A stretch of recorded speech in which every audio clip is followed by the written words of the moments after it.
callers into Vikings Vent Line. And now he's one of the biggest Vikings YouTube superstars on earth. His Vikings pain is now your game. This is Realistic Randy Rants with Randy and Declan on Purple Daily and Score North. Realistic Randy Rants. What's going on, everyone? It's Declan Goff here with my guy Realistic Randy to break down the Vikings starting 3-1 on the season. Football. I'll even hit you with the Vikings horn. There we go. That's the right one there. 3-1 on the season, Realistic Randy. I mean, if you would have told me through the first 4 games they're going to start 3-1, I think you and I both would have said, okay, sign us up. So far, the Vikings beat the Packers. They get their butts kicked in Philly. They win now back-to-back games in a little bit of dramatic fashion against the Lions and Saints. It's kind of been a little bit of a bend but don't break play philosophy. But regardless, the Vikings are 3-1. So Realistic Randy, give me your overall take from yesterday's game and kind of maybe a broad one of the first 4 games of the season. So the opening drive, yesterday's game, offense marched down the field, touchdown, 7-0, great start. From that point on, the feeling in the middle of the game, after the Saints got their feet wet, after the Chris Olave touchdown, after the Kirk Cousins interception, the Saints, they were in that game until the very end. And this is without 4 of their offensive starters. Will Lutz made a 60-yarder earlier, lining up from 61 to end the game, and mere inches away from forcing overtime. But the positives from yesterday's game. Justin Jefferson, he had his get-right game. Adam Thielen, back-to-back weeks of very good production. DJ Wonnum was excellent yesterday.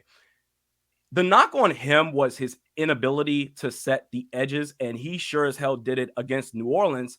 And now the concern, and this goes into the bigger picture, not just yesterday, but looking at the broad scope of all 4 games. Well, really, the 3 games post Green Bay.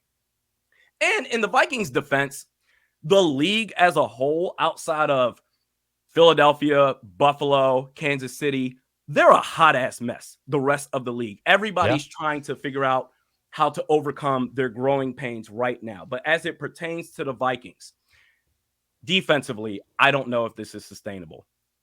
The way that, first off, okay, the first game against Green Bay, you really blew them out the building, 23-7. It felt like the Vikings won by a larger margin. And then that following week against Philadelphia, you lost in the same fashion that you beat Green Bay as far as dominance.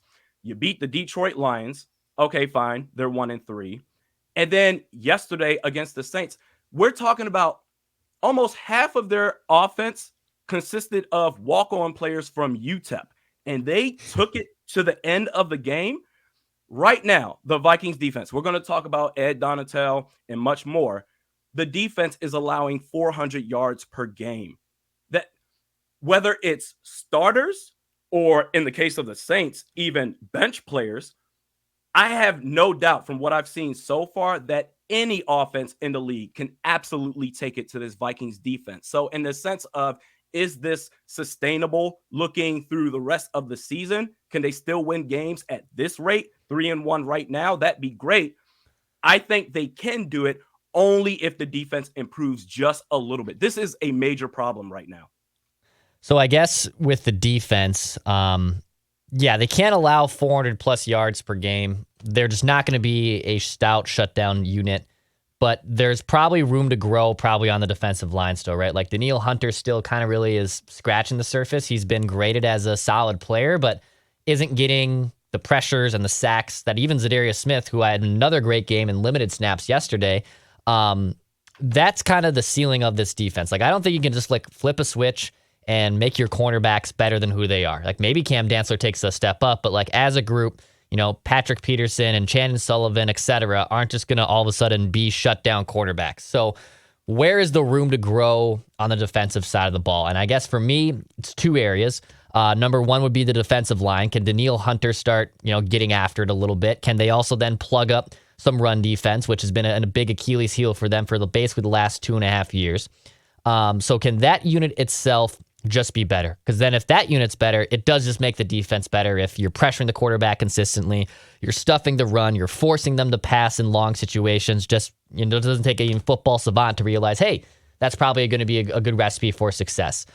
The other area, Randy, that I noticed, and both sides of the ball have struggled with this, offense and defense, is red zone efficiency. So the Vikings defense, I think, it's given up like 73% of opponent red zone trips that result in touchdowns.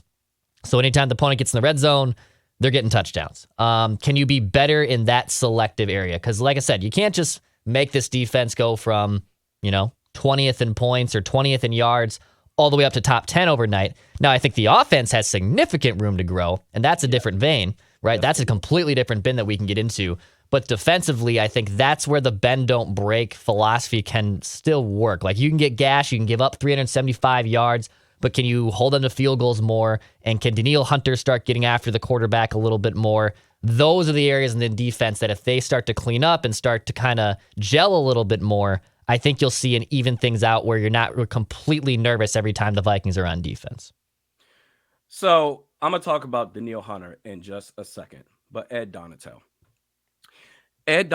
so far is Mike Zimmer with a better attitude, in the sense that what good does it do for a defense if your corners are consistently 6-7 yards off their assignments pre-snap? What do you have to gain by doing that, especially as you get into the red zone and you're still doing that?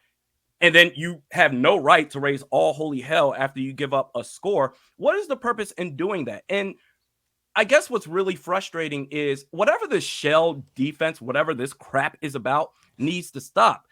I feel like I've seen no adjustments defensively. I see Ed Donatel on the sidelines, and as the defense is getting cooked, he's just saying, it kind of reminds me of Leslie Frazier with the Tampa 2. We're just going to keep on doing the same old thing, baby, and things will turn around. But to your point, as far as if the defense improves, especially with the offense that's really struggling, they did score 28 points yesterday.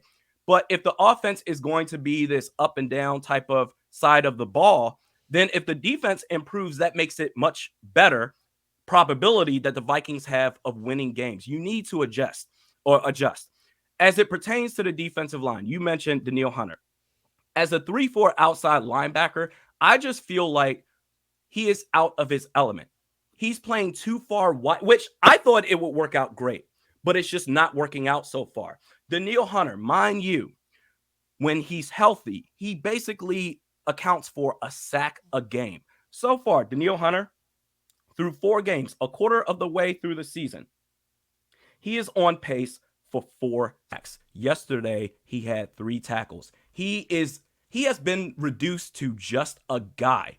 And the fact that him playing out wide, I thought it would work out, but it's just not working right now. He needs to be on the defensive line. He needs to be one of the 3 down linemen next to Harrison Phillips and Dalvin Tomlinson, because it's a comparison I can think of is Hassan Whiteside in his heyday with the Miami Heat, back when he was good, when he could camp out around the basket, he could block shots, get rebounds, and he was fantastic.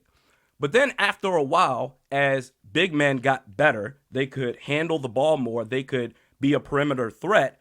When you draw Hassan Whiteside away from the basket, okay, he's not good. His footwork is not, he doesn't have the footwork to keep up with speed around the perimeter. So then big men really just started taking advantage of him, and then he got reduced to a guy off the bench. So he's been around Portland, Utah.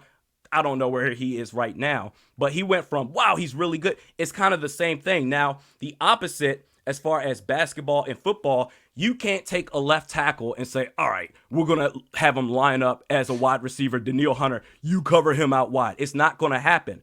But I think him working out in space is just not beneficial to this defense. It's not working right now. On pace for 4 sacks. This is a guy who could get you easily 15, 16 sacks a season. And he's on pace for 4.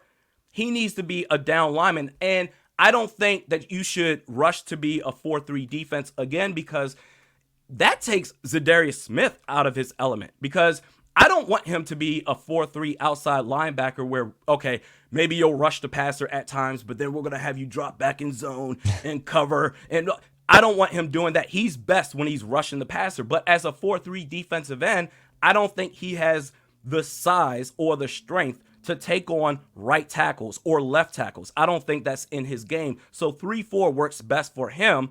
But I do think because of what we saw in the 2019 playoffs when Danielle Hunter against the Saints and Everson Griffin, for that matter, Danielle Hunter went from end to defensive tackle in a 4-3 base and wreaked havoc. I think the fact that he was able to do that, I have no doubt that he would kill it as a 3-4 defensive end. You got to make some sort of change, but doing the same old thing that you're doing right now, the shell defense, everybody's playing far off their assignments. Danielle Hunter isn't making any sort of production whatsoever. And then we get to linebacker. Eric Kendricks, for a snap or two, he had to come out for the game. He came back in later. But they filled Eric Kendricks' spot with Troy Dye. Excuse me, Brian Asamoah, you drafted him. This is an exciting player. He makes tackles.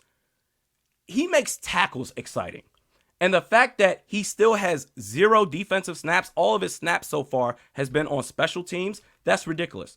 You got to make adjustments as far as moving Danielle Hunter, play your best players, and the secondary, the fact that Andy Dalton, as the game went on, looked so comfortable. He was poised. He looked so confident. And I just said, and this is the backup quarterback we're talking about. When he was in Dallas, oh my God, they couldn't get rid of him quick enough. He's nowhere close to what he was when he was in Cincinnati. But he looked so damn good yesterday that I said, okay, man, it doesn't matter who you face because what you're doing right now is not working. You can sign any quarterback off the street as an opposing team going up against the Vikings. And if they were to play quarterback, perhaps they'll go off for 275 yards as well. This defense is not working. And quite honestly, I've seen no difference between Ed Donatel and Mike Zimmer, except for the fact that players like him more. Just looking at the NFL's defense, league average stuff versus the Vikings defense through the first 4 games. This is from NFL GSIS. So the Vikings are giving up 394 yards per game. The average NFL defense is giving up 345. So basically the Vikings are giving up 50 more yards per game than a defense. Yards per play, the Vikings are giving up about a half yard more per play. Yeah, there's plenty of things. Points per game, the funny thing is that they're giving up 20 points per game. The NFL is giving up about 22. So the yards and everything else is suggesting that this isn't really a sustainable outcome if you're the Vikings defense. And can he clean up other things? The Vikings' bread and butter is going to be their offense. We're about to get into that here in just a bit. But their defense has warts, and they have to be situationally, I think, good just to make it better. And yes, your Ed Donatel versus Mike Zimmer comparison is pretty spot on there. He's just a little bit of a nicer Mike Zimmer, but they're both very control freaks that, this is just what we're going to do. We're stubborn. We're going to run this shell defense. This is how we're going to play D. I don't know if it's going to be sustainable for him. We'll see. Looking on the offensive side of the ball, Randy, Justin Jefferson being held in check the last 2 games in Philly and then a home against Detroit. Bounces back, big game, like 13 targets, 140 yards. Obviously, one of the best throws Kirk Cousins has ever made in his Vikings career was to JJ down the sideline towards the end of the game that really iced it for the Vikings. A big explosive game for Justin Jefferson. And that's exactly what we've been asking for. Have the offense run through him, and then you can still have dudes like Adam Thielen pop off and have really solid games underneath him. But Justin Jefferson with a big bounce back game against the Saints in London. Yesterday, 10 catches for 147 yards along with 1 rushing touchdown. He had a slump the last 2 weeks against Philadelphia. He just got outmatched. Against Detroit, I think he got in his own way. Now, after 4 games, 28 catches, 393 yards, 3 total touchdowns. To do what he did yesterday against Marshawn Lattimore. I did the same thing. He needed that. The team needed that. The fans needed to see that. And the stamp on that game, you said it, the fly route. That is the ultimate Randy Moss type of play. One-on-one coverage. Marshawn Lattimore, he's a good player. And the thing is, it wasn't forced I guess we could make the argument for it in week 1, although the Vikings won the game, so who the hell cares? But it wasn't forced.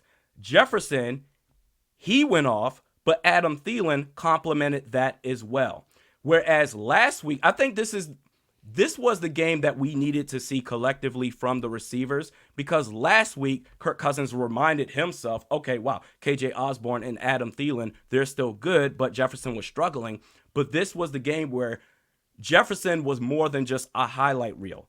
Adam Thielen complemented that as well. And I think as long as you can share the ball and recognize when you have single coverage, because listen, once in a while, you're going to have bad games. Darius Slay, the Eagles, they did a hell of a job. But for the most part, we know one-on-one coverage, Justin Jefferson, he's going to win that every single time. And even if they want to double or triple team him, KJ Osborne or Adam Thielen, one of those dudes or both of them, they're going to have single coverage. So pick your poison. This was great.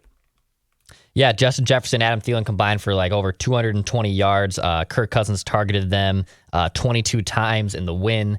13 of them going to Jefferson, 9 of them going to Adam Thielen. I mean, that's all you want right there. I mean, those are your two best wide receivers. And yeah, is there something with KJ Osborne maybe getting involved a little bit more? We can potentially see that down the road.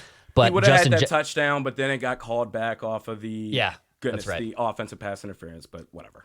But Justin Jefferson, things funnel through him, for the lack of a better, for better or for worse, they funnel through him.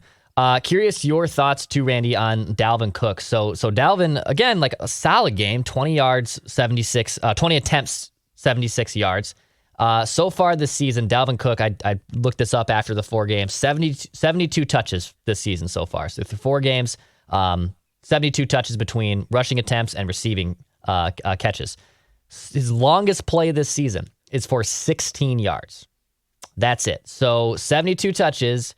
Not really that explosive, 30, 40-yard play or a swing route or screen play that ran for 50 yards. Most explosive play has been 16 yards, and quotation marks around explosive.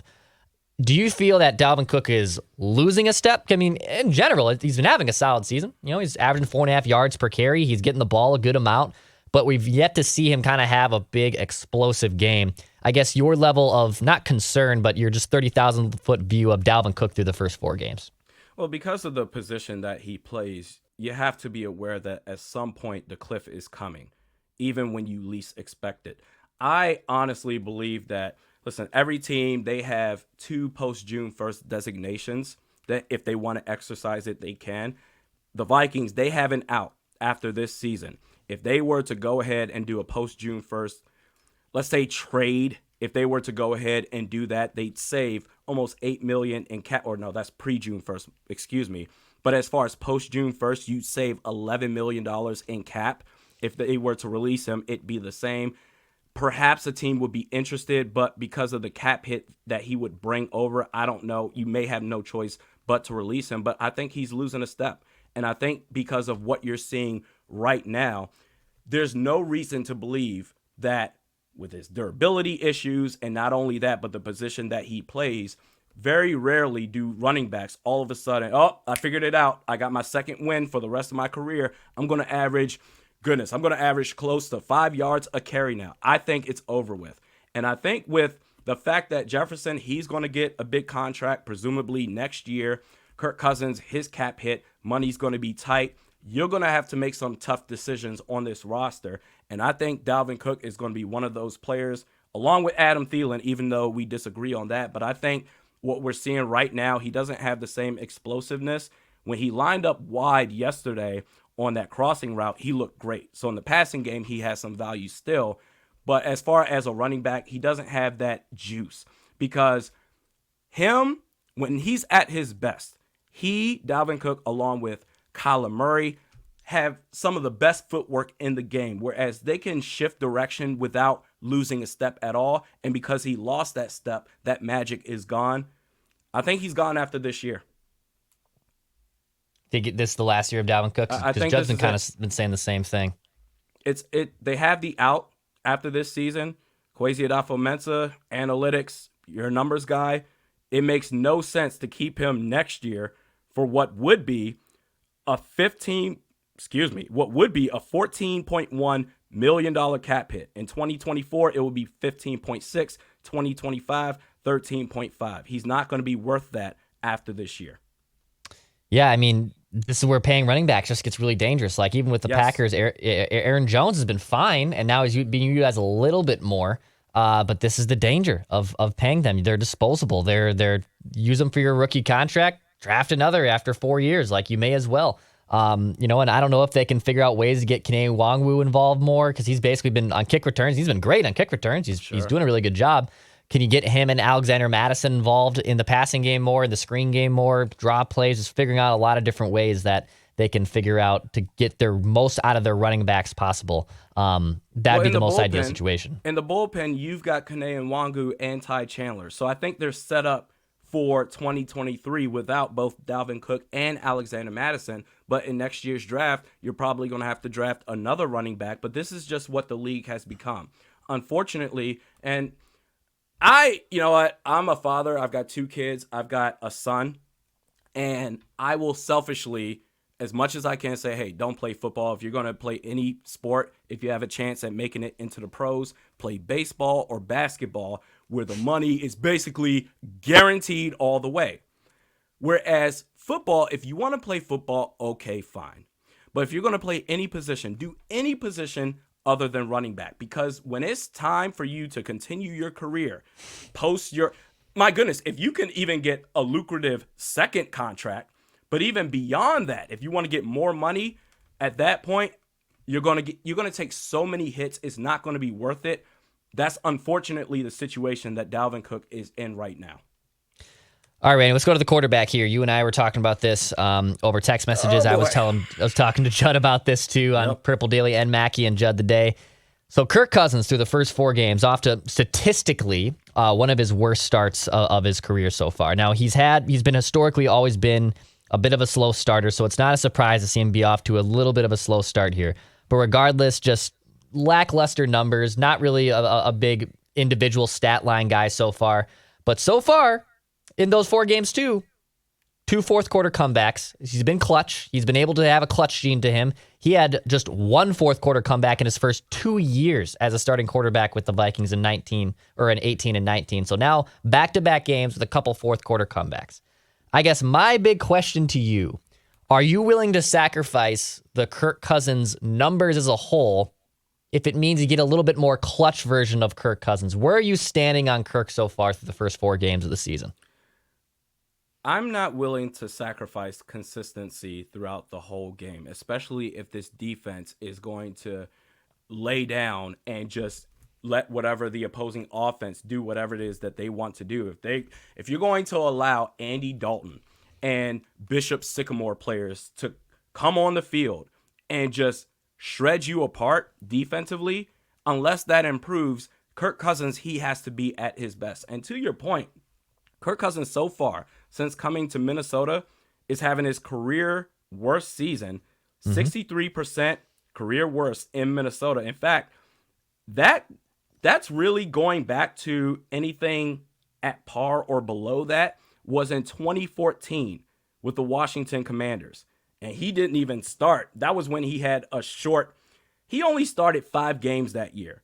But as far as a full-time starter combined with Washington and Minnesota, that's his career worst. Obviously, it can get better as the year goes on. But touchdowns to interceptions. This was a guy that, like clockwork, you can depend on 30 touchdowns, 10 interceptions. Maybe something better here or there. So far, a quarter of the way through the year, 6 touchdowns, 4 interceptions. It's getting really difficult to defend Kirk Cousins right now. To your point, he has the comebacks. Whereas when the team is forced to make some sort of play as the game is going away, that's when he's at his best. Against Detroit, you had 2 double-digit comebacks, 14 and 10 to get the win. That's great. And then I just feel like the intentional 3rd down checkdowns. That's the thing that really just irritates me the most. And I will say that this is the year that you could really measure him fairly now that the former head coach is gone. Yeah. I understand the offensive line. They had a bad game yesterday. The defense, they're playing like ass. But you know what? The main culprit, in my humble opinion, is gone. It's all up to you now.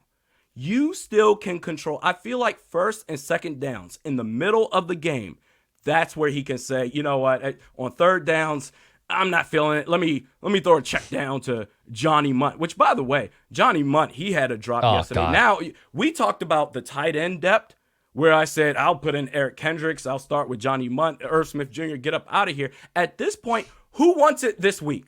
Every week, it's a week-to-week league when it comes to the tight end depth with the Minnesota Vikings, but he had the comebacks against Detroit, 2 double-digit deficits that he came back from. And against the Eagles, you know what?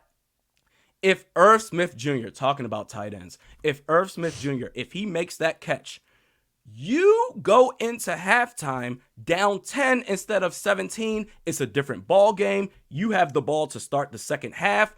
It could be different. But you know what?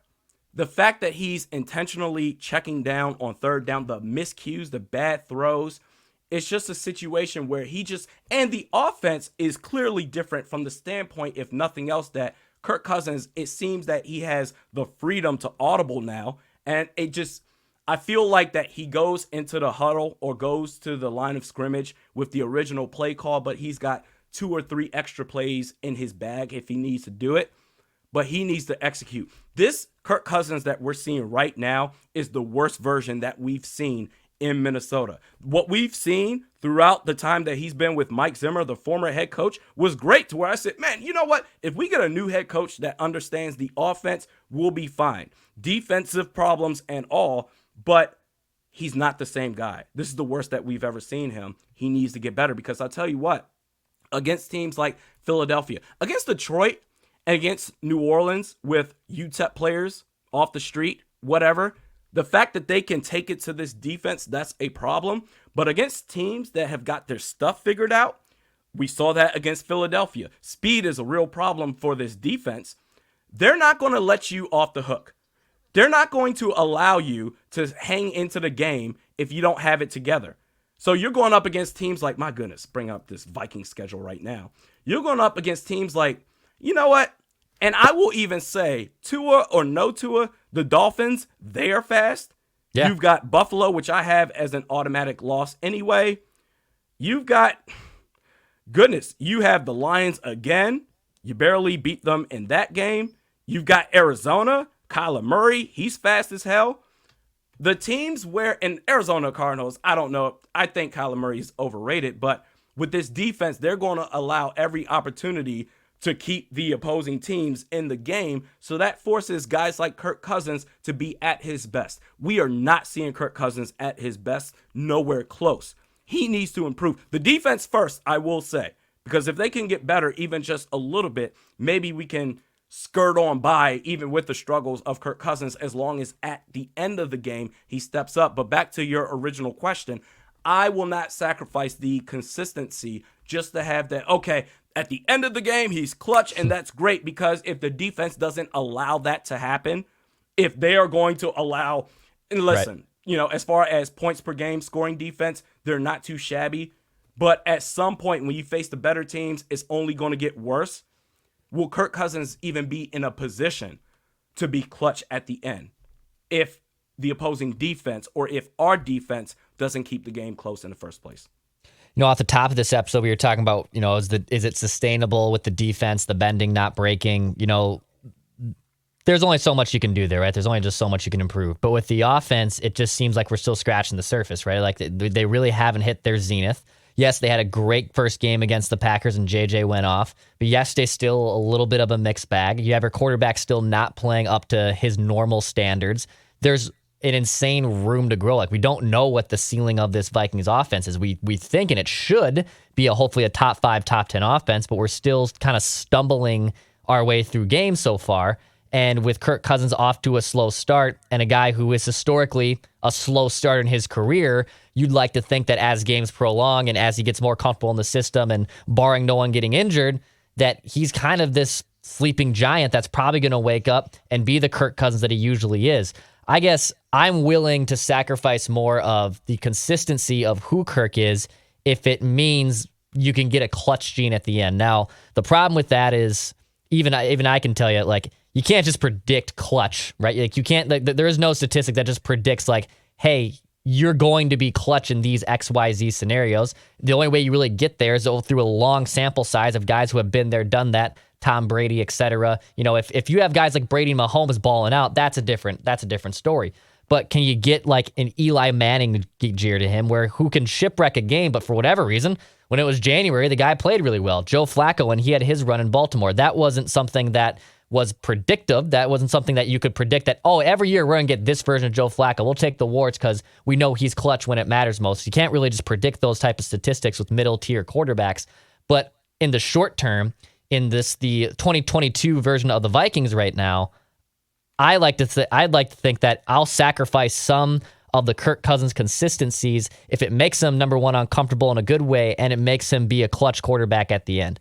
And yes, the defense is kind of indicative in putting him in those situations, right? If the defense cleans up its job and then the Vikings aren't forced to have a fourth quarter miracle comeback or a game-winning drive like they've had the last 2 weeks, all right, well, that's all good and gravy. But the thing is with the NFL, as we were seeing right here, that doesn't really exist, unfortunately. So we'll have to wait and see kind of just how Kirk Cousins performs through the rest of the end of the season. I'm sure he gets more comfortable as games go on, but that's just kind of my view of Kirk. I'll sacrifice some of those numbers if it means that we'll get more of a clutch version of him, because that's what we've all been wanting to see from him so far in his first 5 seasons with the Vikings. I just don't think you can rely on the scripted drive to start the game and the end of the game. Okay, Kirk, do your thing. The filling in the middle of the game, you have to play better.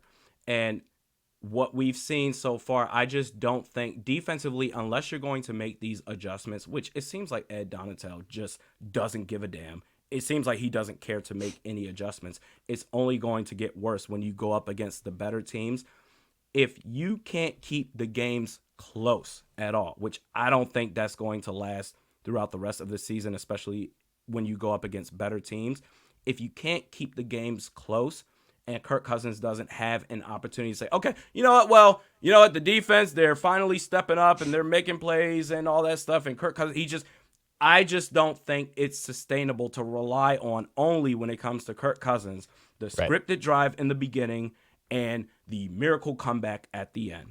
That is just, he's got to step up in the middle as well. Agreed. Yeah, you got to play better in the second and third quarters. And luckily it's Kirktober, Randy. I mean, Kirktober and Kirkvember are big months. Yes, it is. But you know what? I'm glad you mentioned that. It is Kirktober. What was Sunday? Sunday was what? October 2nd. Kirktober 2nd. That's and right. You know what?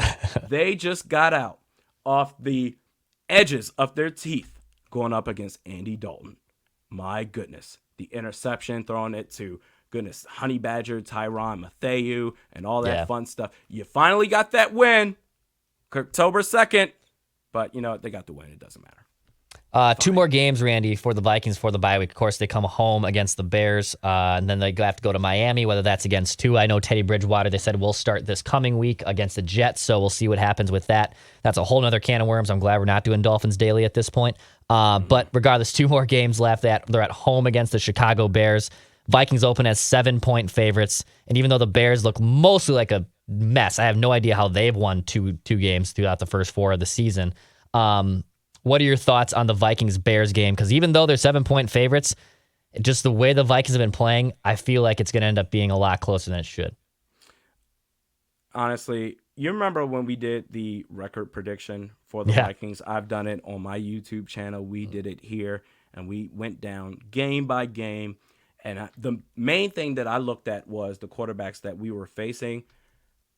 And I'm sorry, after allowing Andy Dalton to go off 20 for 28, it doesn't matter who we face. That includes Justin Fields of the Chicago Bears. That includes, Carson Wentz of the Washington Commanders. They're 1-3. That includes any quarterback that you can think of, Zach Wilson or Joe Flacco with the Jets. Matt Ryan has been a disaster. I thought he would be so much better in Indianapolis, much better than Carson Wentz. Turns out, ironically enough, he's much worse. But back to Chicago, it just doesn't matter. And as far as their play, I don't think they're going to win more than 5 games this year. But again, speed is the main problem. Justin Fields can be mobile. You've got Darnell Mooney. They have enough-ish players to where it can make it interesting. But if you're going up against one of the worst defenses in the league, I have no doubt that when we looked at the record prediction, okay, and we said, you know what? On a blank slate, the Vikings, they should win or lose because X, Y, and Z. I've seen enough so far through the first 4 games that it doesn't matter who we play. Every game is going to come down to the wire until the Vikings prove otherwise. So going up against the Bears, I think the Vikings will win. They should win. Going up against Miami, that's a whole nother can of sauce because even Tua or no Tua, that's going to be really bad. I don't know if he's going to play against the Vikings, but even with Teddy Bridgewater, they still have Jalen Waddle. They still have Tyreek Hill. I think their running back room is somewhat decent. They still have Mike Gesicki at tight end. That they have enough weapons to give this defense problems. I don't know, man. I don't know. But then again, I predicted that against the Dolphins, that was going to be one of those wacky losses that you look back and say, how did we lose to this team? Now I'm just saying, okay, how do we win against these teams? It's the opposite now. So it's going to be a close game either way through the rest of the year. That includes Chicago twice and Miami, whether Tua plays or Teddy Bridgewater. The thing I told Judd against Andy Dalton after watching the Saints game yesterday was just like, I just wanted them to smash a backup QB in the mouth. Like, I just wanted them to kick his ass. Jameis Winston didn't practice all week. They basically knew it was going to be Andy Dalton when the Saints started practicing last week. You know, they get Justin Fields now this week against the Bears. I know Aaron Rodgers was held in check, so like that was the first game of the season. Aaron Rodgers is the best quarterback that they've seen so far. But can you just go out there and quiet a below average team? Can you go out there and just kick their ass at home? I think like that. I mean, for my own cardiac sake, like we've been watching these games go down to the wire, or we got a butt kicking in Philadelphia. Can you just go out there, have a noon game, and then by like 1:15, I'm already thinking like, oh God, this is great. They're up 17-3. Justin Jefferson already is at 100 yards, etc. They've sacked Justin Fields a couple times. That's what I want. Just like go out there and get a statement win at home. Go get a butt kicking at home. They're 7-point favorites. I don't know if they'll cover that spread, but at the end of the day, I just want to see them, please, for the love of God, go out and just kick a team's butt before you go to Miami, which is already, kind of a toss-up game as it is right now before the bye week after week 6. I think if anything that gives the Vikings favor against the Bears is because they're at home. They're at US Bank Stadium. Right. The Bears are such a disaster that I think the skull chant will throw him off. Who knows if they even practice the silent count? Maybe they do, but they're just not ready. So I would say the Vikings should win that game, but I'm telling you, man, the Vikings, to your point, they need to have a convincing win because against Green Bay week 1, everyone's kind of getting their feet wet at that point. Green Bay, they're starting to get better. He's starting to Aaron Rodgers. I think he finally had his first good game of the season. He's starting to figure it out with his receivers. But the rest of the way, can you have one convincing win? Yesterday, I woke up, Declan Goff, at 6:15 in the morning. Oh, and yeah. I'm just sitting there, just dragging my feet. All right, yeah, that's right. Yeah, I had a long day at work the night before. Okay, all right, Vikings are going to play. Let's get after it. And the energy that was drained from me watching that game to where when Will Lutz kicked it from 61, I thought he made it. I thought it was in. I thought it was in too, man. And when the refs did this whole thing and said, no, it's no good, I said, oh, my God, that's just a lot. And then at the conclusion of that game, the epiphany that I had was, oh, my God, we still have a whole day of football to go. The first wave of games haven't even started yet. And I was just watching the games. I was like a zombie watching it just because the Vikings beat the hell out of me watching them play and barely beat the Saints with Andy freaking Dalton. Get a convincing win. You need at least one of those because that will be a big-time confidence booster for the rest of the year. Yeah, if you get a big win at home, and then I wouldn't say the game against Miami doesn't matter, but if you can get into the bye week at least 4-2, yes, man, that makes life a hell of a lot easier the rest of the season. And they got tough games after the bye. They have the Bills. They have the Cowboys. I don't know if it's going to be Cooper Rush or Dak Prescott at this point, but you're on the road a lot. Like, you have to figure out ways to get wins there. So if you go 4-2, the math becomes so much easier to get to 10 wins at that point. If you're 4-2, I mean, and if you're 5-1, I mean, then it makes life even easier. But I think for right now, if you can get in the bye week at 4-2, Man, that's a huge win for the Vikings. Absolutely huge. Randy, before we wrap up here, man, any other final thoughts on the Vikes? Any NFL observations you noticed in week 4? What do you got? 4-2, I think the Vikings will do. They will beat the Bears, even if it comes down to the wire like it did against the Saints yesterday. I think 4-2 is the minimum that Vikings fans should expect. But the rest of the league, they're trying to figure it out right now. Baltimore, they're 2-2.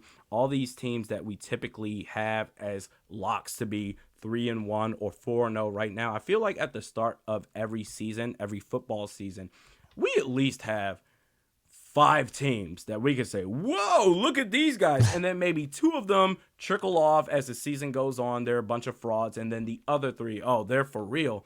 We don't have that right now. Every other team in the league, including the Vikings, that's why I'm saying all is not lost. The Vikings can still figure it out.